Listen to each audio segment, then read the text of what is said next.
एकशे जयंती आपण रोल आहे साजरी करतोय. काय झालं हो काय भावना आहेत तुमच्या? आमच्या एका ती 199वी जयंती होऊन आता आपण पुढचं वर्ष जे आहे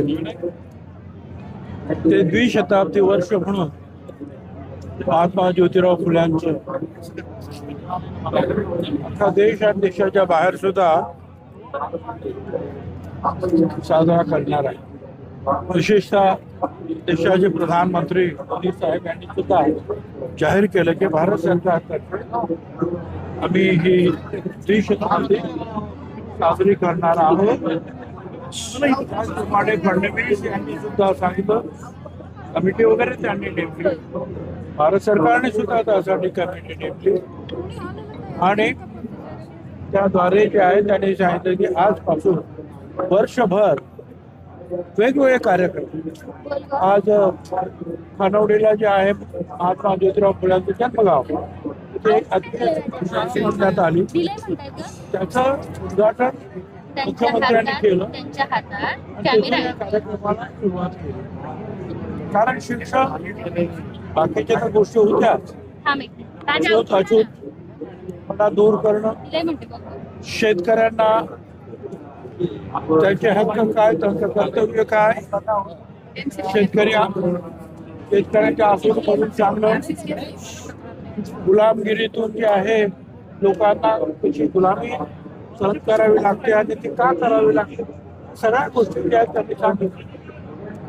शिक्षण जे आहे त्या बाबतीमध्ये त्यांनी जास्त लक्ष दिलं. सावित्रीबाई फुले आणि मग तिथे पहिली अतिशय सुंदर शाळा जी आहे ज्योती सावित्री शाळा खानवडीला सुरू झाली. आणि आता वर्षभर जे आहेत वेगवेगळे संस्था कार्यक्रम करतील, सरकार कार्यक्रम करेल, देशभर हे कार्यक्रम सुरू राहणार. साहेब, असं आपलं सौभाग्य खरं तर चांगलं म्हणावं लागेल, नशीब म्हणावं लागेल. एक अपघात होता होता राहिला आहे. काय नेमकं सगळं घडलं होतं? नेमकं त्यावेळेस काय घडलं होतं साहेब? मुख्यमंत्र्यांनी चौकशीच्या आदेश दिले. अरे काही अपघात वगैरे काही नाही आहे. चुकून जे काही तार पार केलं आमच्या पायलटला काही सापडलं नाही, तो येईल का कार पार्क मध्ये उतरलं, शांतपणे उतरलं, छान उतरलं, आम्ही छान काय काळजी करायची. सुनेत्रा पवारांच्या जीवाला धोका आहे असं एक SIT ला पत्र दिलंय बीड मधून.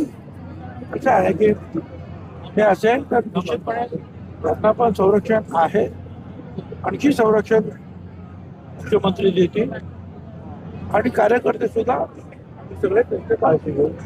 वारकरी संप्रदायामध्ये प्रतिगामी लोक घुसलेत असं पवार साहेब म्हणतायत.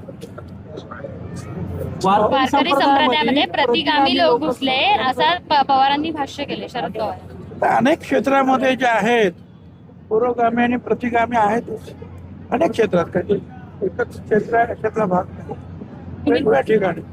म्हणून तर महात्मा फुले आणि सावित्रीबाई फुले, डॉक्टर बाबासाहेब आंबेडकर, शाहू महाराज यांचे कार्यक्रम आपण राबवायला पाहिजे की ज्यामुळे जो आहे प्रतिगामीपणा जो आहे हा कमी होईल.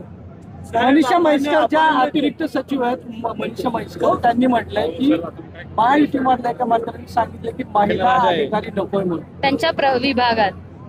मला काय कल्पना नाही, असं कोणी काय म्हटल्याचं माहिती. त्यांनी एका मुलाखतीत गौप्यस्फोट केलाय हा दिल्लीतला. फुलेची जयंती आहे, एकीकडे आपण जयंतीचं संपूर्ण वर्ष साजरा करणार आहोत. बघितलं तर बुद्धू बाबा यांची प्रकरणं राज्यासमोर येतात, ते राजकारणी. यासाठीच तर हे वर्ष जे आपल्याला साजरं करायचं आहे, फुले, शाहू, आंबेडकर सगळ्याची आठवण काढायची त्याच्यासाठी. एकंदरीत अंधश्रद्धेपासून दूर राहा. आपले लोक जर अंधश्रद्धेपासून दूर राहिले तर हे बाबा निर्माण होणारच नाही. पण राजकारण्यांना काय सांगितलं बुंदूबाबांच्या आसपास राजकारणी दिसतात. महात्मा फुले, शाहू आंबेडकरांचं तत्वज्ञान हे लहान मोठे मंत्री, संत्री, सामान्य माणसं सगळ्यांसाठी आहे, स्त्री सगळ्यांसाठी जे आहे हा सगळा धडा त्यांनी आपल्याला दिलेला आहे. असं वाटतं आपण लक्षात ठेवून पुढे गेलं पाहिजे. वडट्टीवर म्हणतात, घरात मुसलमान असतात तर आतापर्यंत भिंड काढली असती, वरात काढली असती. काय खरंच जर मुस्लिम असता तर त्याच्या आतापर्यंत भाजपाने दिंड काढले प्रत्येक जण काय काय बोलेल त्याच्यावर मी चौकात काय आंदोलन बोलेल केले असते. एकंदरीत काय भाजप यांना सेव्ह करते का खरात आणला असं वाटतंय का? कारण की अनेक नेत्यांसोबत त्यांचे फोटो आहेत, त्यामुळे असं वाटतंय का? हे बघा आता माझ्या भोवती सुद्धा असे अनेक लोक उभे आहेत. कोण काय असे कोण बाबा लोक पण आले आपलं नमस्कार बाबा म्हणजे काय तो माणूस जो आहे तो काय त्याच्या दुष्कृत्यामध्ये काही सामील झालेला नाही. पण हे फोटो मग असे दाखवले जातात. पण त्याच्या दुष्कृत्यामध्ये जे सामील आहे त्याच्यावर गेली 6 महिने मुख्यमंत्र्यांचे जे आहे वॉच आहे त्यातून जे आहे त्यांनी जे आहे ही कारवाई सुरू केली. सर, महिला आयोगाचा अध्यक्षपद नाशिक जिल्हा कायद्याच्या बालेकिल्ला असं सातत्याने सांगितलं जातं. तर नाशिक जिल्ह्यात बाबाची प्रकरण वाढता आहेत वाढले आहेत. आताच आमचा दादा भुसेमी आणि आम्ही म्हणत होतो की नाशिक जिल्हा जो आहे बदनाम होतो या लोकांमुळे.